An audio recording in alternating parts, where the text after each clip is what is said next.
des Volkes, gib du jetzt deine Stimme ab. Wenn ja, dann tritt für mich ein, so wie ich für dich eingetreten bin. That is a video where Biden, of course, is Hitler, if you're not understanding the historic reference there, that was shared by Marjorie Greene. Marjorie Greene, of course, is a part of the Republican Party, a party that is spending all of today saying that declaring them semi-fascists or a potential threat to democracy is out of bounds, but turning Joe Biden into Hitler and spreading that on social media is apparently fully acceptable. That doesn't honestly even stand out from other right-wingers. They are losing their ever-loving minds over this Biden speech. Here's a little mashup for you. The Republican Party today is dominated, driven, and intimidated by Donald Trump and the MAGA Republicans. And that is a threat to this country. Yeah, they're a threat, says the guy with the blood red Nazi background and Marines standing behind him. The imagery there was almost satanic with that blood red lighting and the two Marines behind him. It was just insane. The idea he would give such a massively partisan speech that degraded half of the country in the eyes of the world, I don't know any Democrat that can stand by that and say that that was okay. This speech is easily the most disgraceful speech from a president in recent decades. It is horrifying how he is issuing a call to war against every single American who didn't vote for him. President Biden tonight gave the speech of a dictator in the style of a dictator, in the visual of a dictator, using the words of a dictator. This was his enemies of the state speech. And like every other radical Marxist tyrant, he accused his opponents of being fascist while he engages in repressive authoritarian behavior. I think that baby Voldemort's got a good point there. No, it's ridiculous. If it sounds like they did not listen to the same speech as you, it's because they didn't listen to the speech. Let's be very clear about that. They weren't actually responding to it. Tucker Carlson, while he's up next to me, led off his show saying, we're gonna dive deep into Biden's speech, and then went more than half of the runtime not playing a single second of it. He had thoughts about it, but he literally was not watching it. It was being broadcast while he was live, and yet he had many thoughts about the speech that he wasn't actually listening to. These are, of course, all right-wing commentators that sat happily by for all of these debate performances, campaign speeches, and rallies from Donald Trump, mocking the physically disabled, pitching all Democrats as horrible people, and then not just saying things, but doing things, actually working to strip away rights, putting religious ideologues on the Supreme Court, having as your only domestic infrastructure goal the creation of a multi-billion-dollar wall to keep out the people you label illegals casually. So spare me, honestly, the supposed tears. Stephen Miller would have loved every bit of that if it had been delivered by Trump. It just wouldn't have had any of the sting of actually identifying a true threat to democracy in that case. Yeah, I think half the people in those clips know, of course, that they're playing games, and Stephen Miller said one thing that is true. He said, look, the oldest trick for people who want to be authoritarian is to call their opponents what they are, which is ironically exactly what he was doing in that appearance. He was an integral part of Donald Trump's presidency, and he pushed a fake elector scheme, which would have literally done a coup against our democracy. He pushes for an authoritarian leader in Donald Trump. And then he says, oh, look, Biden's doing it. And then he tells you his own strategy as if Biden believes it, right? So that was really meta. But I think half of them, guys, are genuinely shocked. And I know why. Because right-wingers have a sense of entitlement in this country. The Democrats and the left are not allowed to fight back. That they could say anything they want about Democrats. They could say that they're child molesters and they're baby killers and criminals and rapists and the worst people. They could say anything, the most outrageous things about Democrats. But if a Democrat ever says anything about Republicans, they go, oh my God, they have offended half the country. Well, how about when you were calling half the country baby killers and all the other unbelievable things you've said over the last 40 years? they feel like, no, I have a right to do that. I have a right to punch you in the face, but you don't ever have a right to talk back to me because I'm in charge. Yep. Now, super sad day for the right wing. No, you're not. We do get to talk back to you. You're not the boss of us. And they've gotten smug and used to that entitlement because Democrats have not fought back in 40 goddamn years. When Biden half fights back, this is not a majority of Republicans are wonderful people. The majority of Republicans, my ass, they're wonderful people. They're awful people, right? But he says the majority are good, but less than half are problematic because they just tried to overturn our democracy. And they're like, this is the most divisive speech in decades. You never saw Donald Trump's speech? They're just amazing. Yeah. It's amazing to watch them try and brand run-of-the-mill neoliberal democracy as fascism, which might be something that would be kind of easy to do if we were living in a country where most people were to the left of neoliberal democracy. But when we have actual fascists on the far right, by comparison, it's not so easy to do. But I bet people will watch these news segments, not watch the speech, and just believe them at their word. And that's really scary. It's not really about the lighting in the speech. They're trying to frame Biden as an authoritarian leader because he says he's going to uphold elections and make sure that public resources sometimes go to things that benefit people and sometimes regulate corporations. And to us on the actual left that want to see the actual will of the people reflected in their government, the speech doesn't go far enough, and that's very clear. And it's very run-of-the-mill neoliberal democracy to the point that he's still calling the United States a democratic experiment and we're the country that's a beacon on the hill. And he makes a point to very clearly call out political violence, which is the same rhetoric that they pushed during the Black Lives Matter movement. We know that in the United States, we've had a lot of one-sided state violence, and when people stand up to that, things like the destruction of property is framed as terribly violent revolutionary behavior, when in reality it's a response to people being murdered by the state. So Biden's speech was not terribly far right. It was pretty much down the middle, calling for unity by just saying, we need to actually have fair elections, not making any big, bold promises other than to transition to renewable energy, but that wasn't really backed with any details of the plan. So it's insane to watch them brand this speech as extremist when it is the most purely centrist thing I've heard in a long time.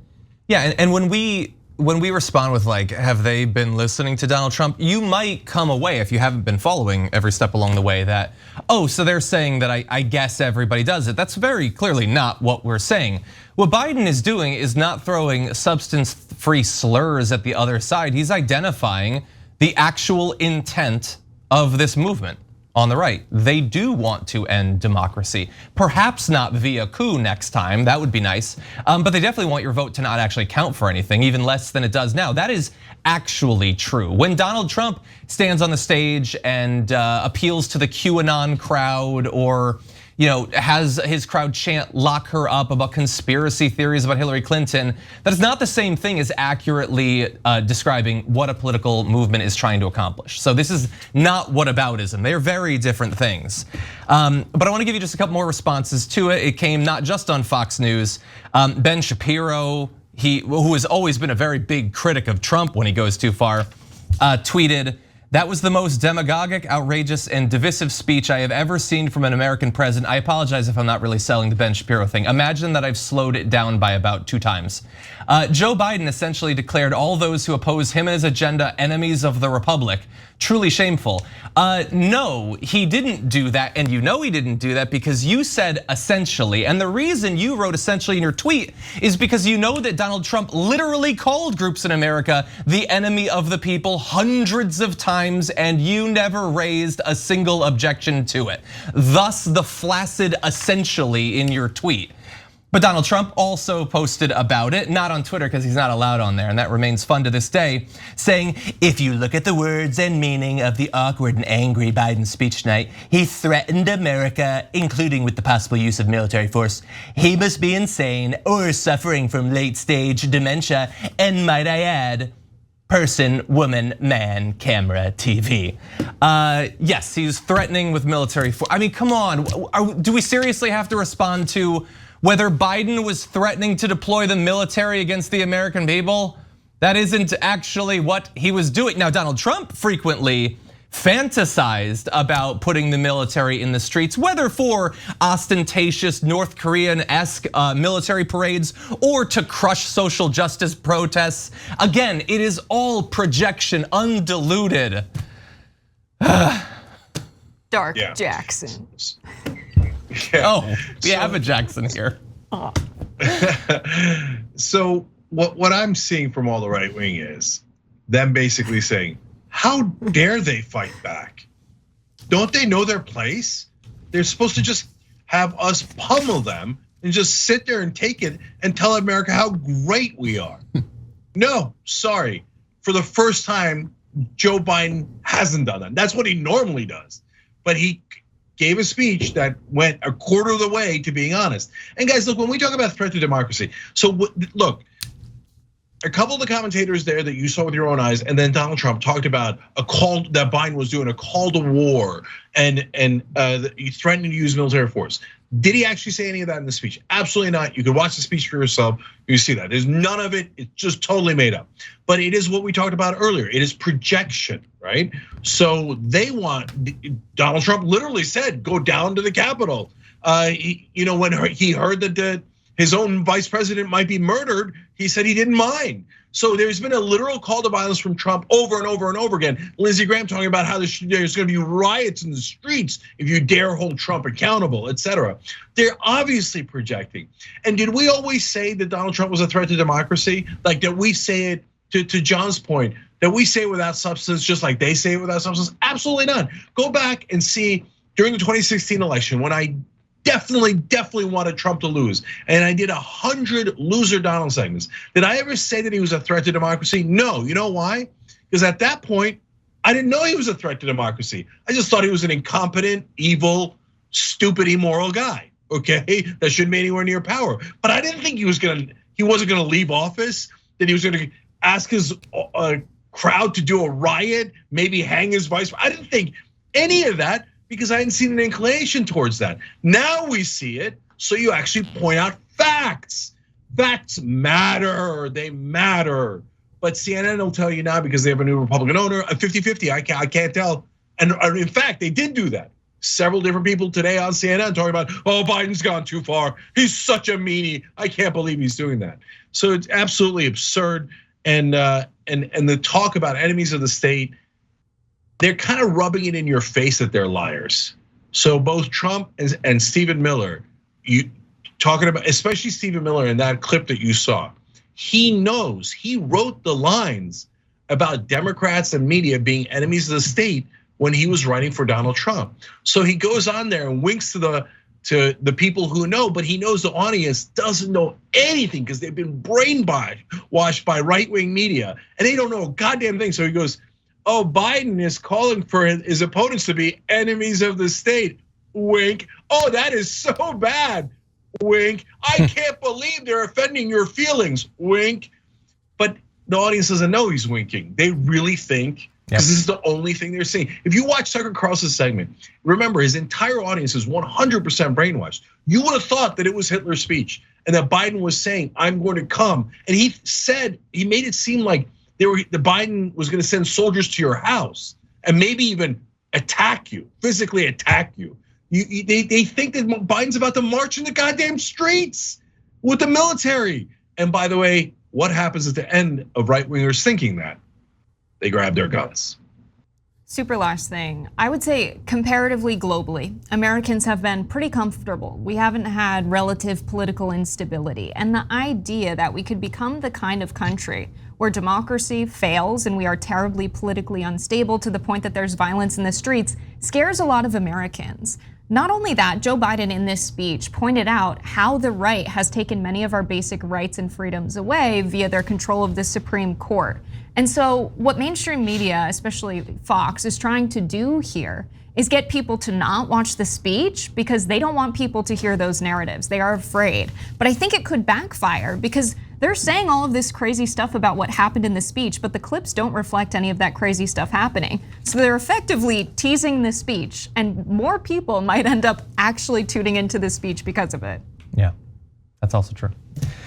Yes, it's super last thing. Tucker Carlson also told you that the people at the George Floyd protests were gonna march into your house and pull you out of your beds. He said the same thing effectively about the mandatory vaccination squads that were gonna come around. They just keep saying it and they keep gobbling it up. It's weird how that works. Thanks for watching the Young Turks, really appreciate it. Another way to show support is through YouTube memberships. You'll get to interact with us more. There's live chat emojis, badges. You've got emojis of me, Anna, John, JR, so those are super fun. But you also get playback of our exclusive member-only shows and specials right after they air. So all of that, all you gotta do is click that join button right underneath the video. Thank you.